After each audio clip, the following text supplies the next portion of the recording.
anybody else, but my heart is wide open. My eyes are filled with tears. So thank you, Christine. And thank you for this outfit. This is Christine. What do you think? Did we turn on the thing yet? The video? It's on. Okay, good.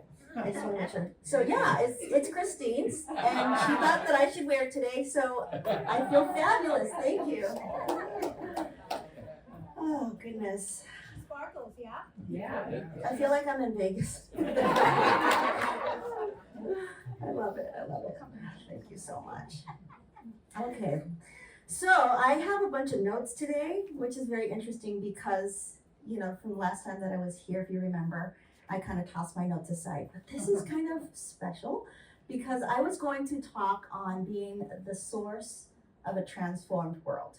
And I know that talk backwards and forwards and all that stuff. And then Spirit said, no, talk about something else. And I said, what? But I already gave my slides to Sarah.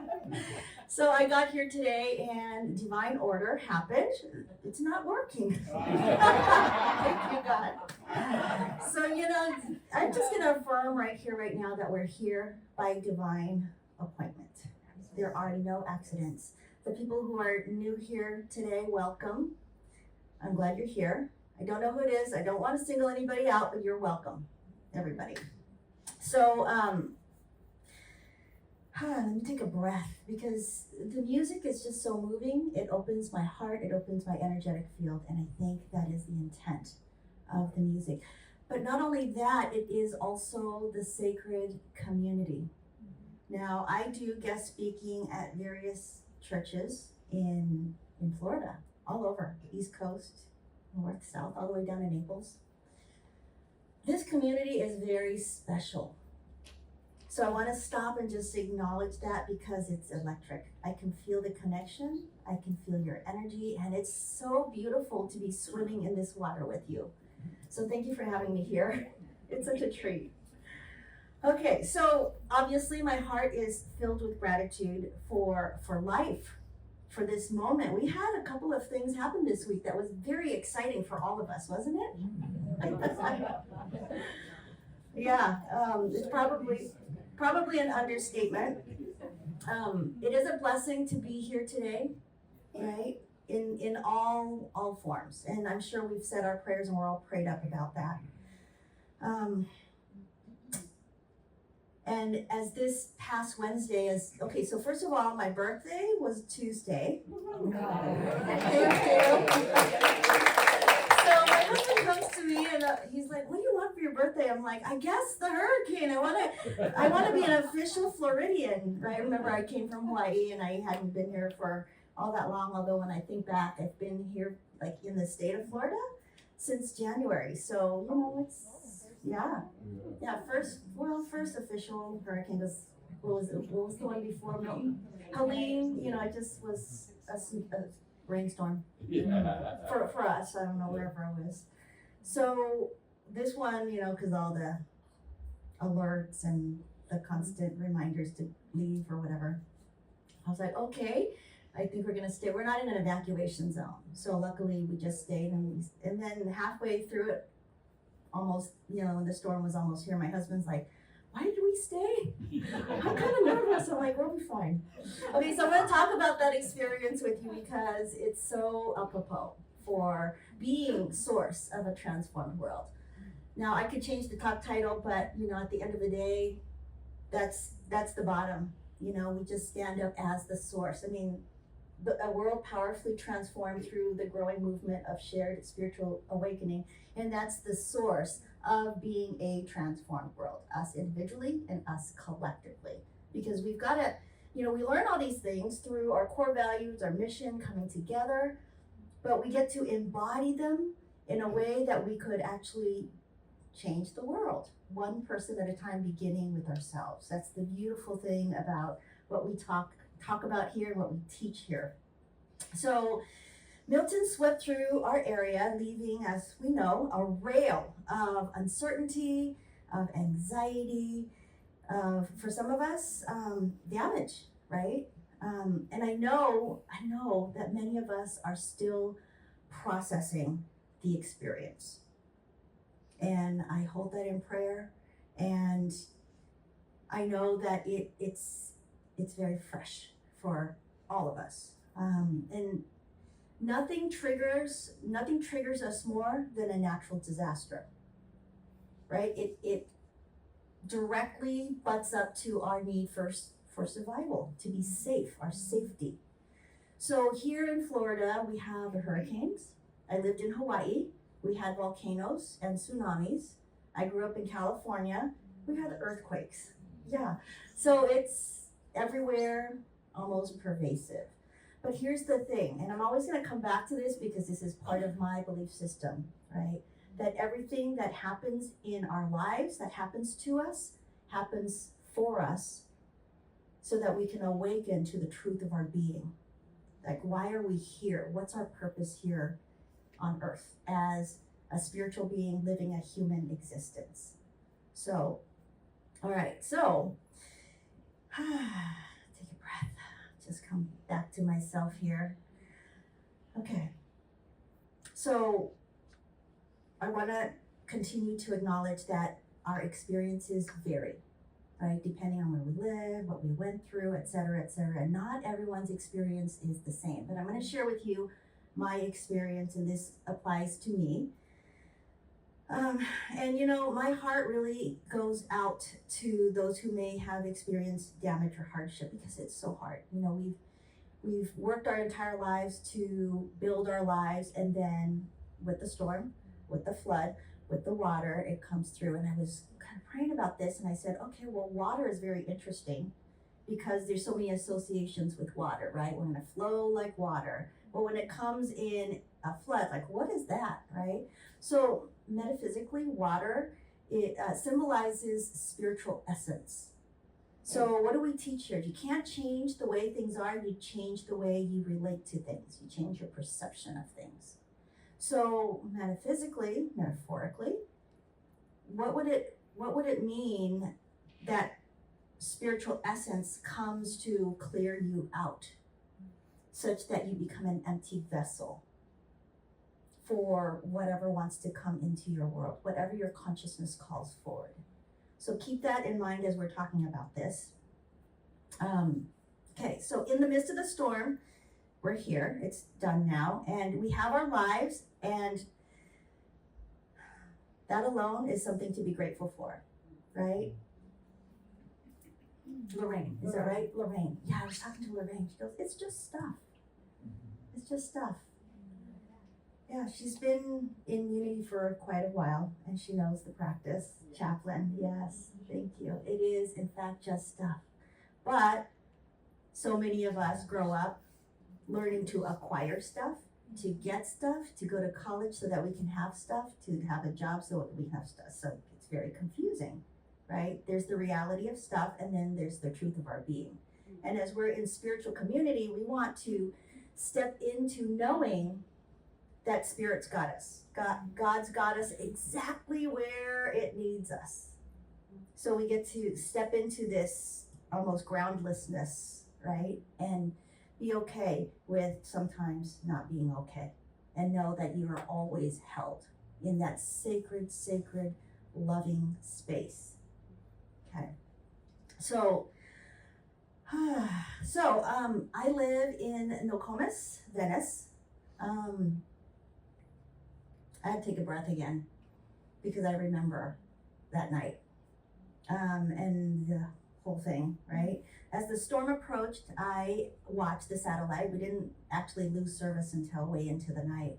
So the satellite images showed at one point that the eye of the storm, after it landed on Siesta Key, right? That the eye of the storm was directly over my house. And I go, okay, this is my first hurricane, eye of the storm. What does that mean? Looking it up. Okay, so the winds were howling all around, and for a moment there was this calm in the center of chaos. And you know, we went there because everyone around us said, hey, go to Sarasota County, they never get hit. They're in this little space that's all protected, and you're fine there. That or where the spaceships are. What is that? The canal on the other side of the, right? Yeah. Right. So we ended up in Sarasota because, it's so cute and everything. And I looked at my husband, I'm like, this is funny. God's got a joke. Sense of humor, right? So it's howling, and the experience became not just literal, but also metaphorical for me. It reminded me of a really powerful truth, and that is that no matter what is happening around us, you can always find peace in the center of the chaos, right? Center of the storm. And that is that eye of the storm. So when I think about the eye of the storm, first of all, there's a book called Eye of the Storm written by Dr. Gary Simmons, right? He's the guy he's the man who started the integral ministry system and coaching quantum living process. So one of my mentors. But then I went to Eye of the Tiger. Okay, I know you guys are thinking about that song right now, right? Eye of the Storm, Eye of the Tiger. So the Eye of the Storm teaches us that inner peace and stillness can exist in the midst of the chaos. Okay, so what about Eye of the Tiger? What is that, right? Okay, I know, Rocky. It's playing in your head. You want to hum it for us? Because they may as well. Thank you. Yes. Okay, so the Eye of the Tiger reminds us to channel that calm into focused, unwavering determination. Okay, focused, unwavering determination. So together they show us that our true power comes from balancing inner tranquility and also outer strength. So our inner groundedness and the strength of the fortitude of who we are. When we're able to face life's storm with grace and with fierce resolve, we get grounded and we know that it's almost like we're untouchable, right? Untouchable. So by embodying both, we can navigate these challenges. We can navigate them with purpose and, of course, with courage. All right, so there's a quote in Philippians 4:7 that says, "And the peace of God, which surpasses all understanding, will guard your hearts and your minds." It's the peace that surpasses all understanding.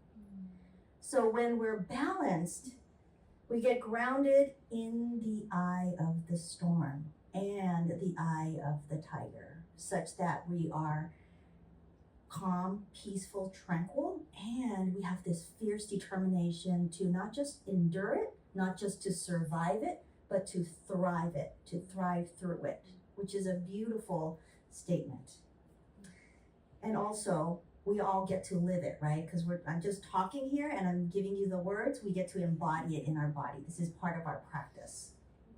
So the piece that I want to talk about today is the kind of piece that really doesn't make sense in the real world, right? In the chaotic storm sense, in the middle of the hurricane, but it's real nonetheless. So to be peace in the midst of storm is you really standing as the source of a transformed world.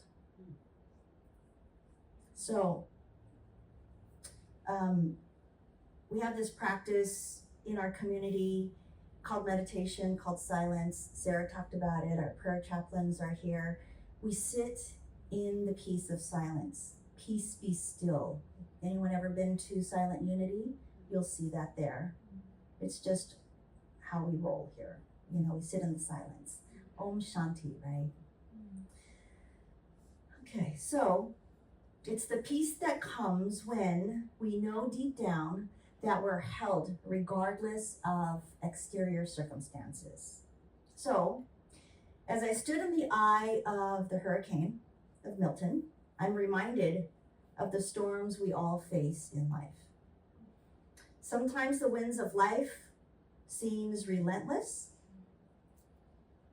and it feels like everything around us is falling apart. And just as the satellite images showed a calm center in the middle of that storm, the eye of that storm, we too have that stillness, that still point within us. A place where peace, trust, and faith resides and abides and can grow from. And so this storm was my initiation to Florida. I'm officially Floridian. Changed my license plate, haven't changed my license just yet, but it's coming.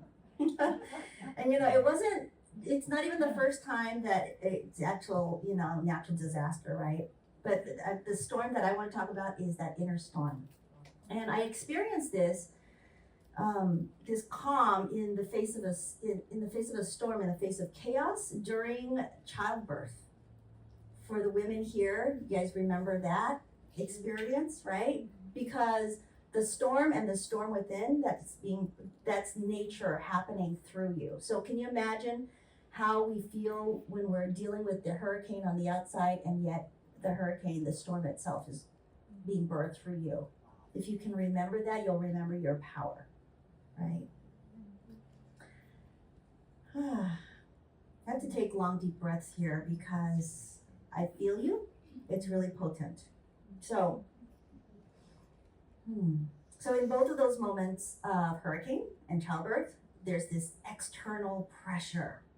Remember that word? Pressure? Sometimes panic, sometimes worry, and sometimes giving into fear. Okay? But as I trusted my body to give birth to my child, I also trusted that I would be safe through the storm. So, and this trust didn't come from blind faith.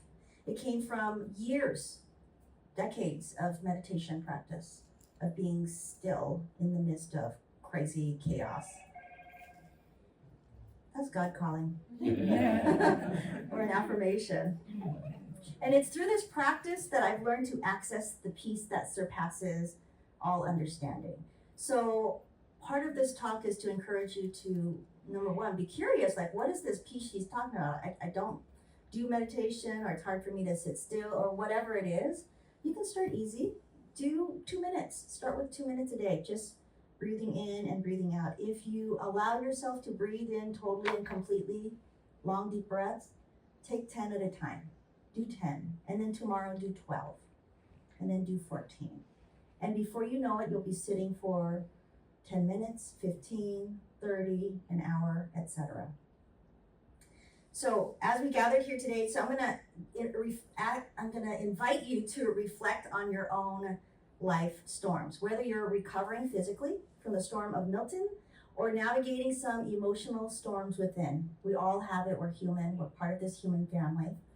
There's always a calm center available. And if you don't know where it is, I would invite you to just breathe and allow it to find you. Right? Albert Einstein once said that there are 2 ways to live your life. I know you guys know this quote, right? One is though nothing is a miracle, and one as though everything is a miracle. So the miracle is us right here. That no matter what storms swirl around us, that we can find peace. That we had this crazy storm that went through, and we're here today. You guys are A++ students. This is amazing. That's a miracle. So how do we practice peace? I have three tips, 3 teaching points. How do we live in the eye of the storm? Number 1, you want to find the eye of the storm. Nothing to be scared of. It's basically the peace in the center of all that. It's the literal eye of the hurricane, a space of calm within each of us. So I talked about meditation. It's finding that quiet every day. We get to cultivate it, right? Ernest Holmes says, he's also another, I would say he's one of the fathers of New Thought, that there is a power for good in the universe and you can use it. There's a power of good in the universe and you can use it. That power is the peace within us, always available, always readily available, no matter what is happening to us. Number 2. So the first one was find the eye of the storm, be the peace. The second one is live in a bubble. Live in a bubble of miracles. Like I walk around in a bubble because I pray, right? There's like this bubble. And That night I stood in the eye of the storm. I felt like I was living in a bubble. You ever say, okay, I'm going to put a bubble around you as you travel? You envision that, right? You put the energetic bubble around them. Get in the bubble, guys. Just use your creative center, your imagination. Put a bubble around yourself. Protective field. It's a bubble of peace, of trust, of miracles. And here's what I've come to realize, that the bubble, it's not just mine, it's available to every single one of us, every single one. So bring your childlike curiosity. Remember the sandbox, right? Bring your childlike curiosity, because you create that bubble, you're going to be there. And this goes right along with the law of mind action, which Charles Fillmore teaches us. That he says, Charles Fillmore is the founder, co-founder of Unity, and he teaches us that thoughts held in mind produce after their kind. So if you're holding thoughts in mind and you're protecting yourself in that bubble and you're focusing on peace, trust, and miracles, that's what you're going to find, right? We begin to live in the bubble no matter what is happening on the outside. And even if everything goes away, you're still in the bubble, because you have your essential core, your spiritual essence. So that's 2, live in the bubble. Number 1 is find the eye of the storm. And number 3, be the source of transformation. We are it. We are it. We're called to step into courage and be the peace that we've come to be. And to, like, if we're here, if we're listening to this talk, if we're here in community, it's time. It's time to step into that. Yes, I am that peace. And yes, I can do this. Just like the storm is mirroring the outside, the storm within, we can also mirror for the outside what the peace is that we hold in our heart. Did you get that? I said that all weird, but did you guys get what I said? Okay. Because I'm not reading my notes, I'm just... Yes. Jesus, our master teacher, Jesus Christ, said, the kingdom of God is within you. Yeah, it's within you. Yes. And when we connect to that kingdom, we get the peace. We get the tranquility. We get the abundance. We get the prosperity. We manifest. We become the vessels for peace, and therefore the vessels of transformation. And then we become the source of this new transformed world. So it's a world where we meet chaos with calm, where we stand firm in the midst of the storm. And then guess what? We get to help others along the way, which is beautiful. So as I sit here with you today, still processing Milton, I'm going to invite you to take the conversation that we had here today and then reflect on these truths and whether they apply to you, because we are all miracles of life. Every single one of us. Think about it. We came together because of 2 half cells. For some of us, decades and decades ago, and we didn't have children. This for some of us, less than 10 years ago. That's a miracle. Like miracle, completely. So we have the power to stand firm in any storm, to find the peace in the eye of it, and to be the source of peace for others, beginning with ourselves. So I'm going to leave you with a quote from Myrtle Fillmore, who is also the other co-founder of Unity. She says that God is the everywhere present spirit of absolute good. Of absolute good. And so it is. Amen.